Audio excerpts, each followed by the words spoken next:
ఉక్కపోతతో ఉక్కిరిబిక్కిరవుతున్న ప్రజలకు చల్లటి కబురు. నైరుతి రుతుపవనాలు ముందుగానే పలకరించనున్నాయి. జూన్ 1 నాటికి కేరళ తీరాన్ని తాకాల్సిన రుతుపవనాలు ఈసారి 4 రోజుల ముందే రానున్నాయి.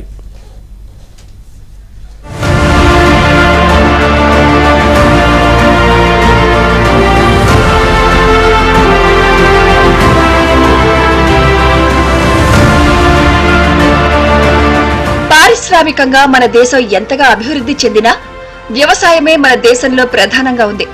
మంచి వర్షాలు కురిస్తే ఆర్థిక వ్యవస్థ సైతం పరుగులు తీస్తుంది. అంతేకాదు, నగరాల్లో తాగునీటి కొరత తీరాలన్నా, పరిశ్రమలకు నీరందాలన్నా వర్షాలే ఆధారం.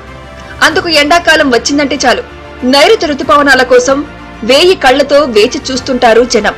దేశంలో 80% వర్షాలకు ఆధారం నైరుతి రుతుపవనాలే.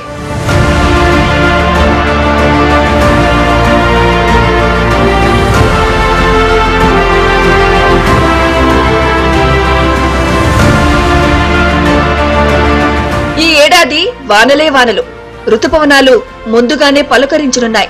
సాధారణం కన్నా ఎక్కువ వర్షాలు కురుస్తాయని భావిస్తున్నారు.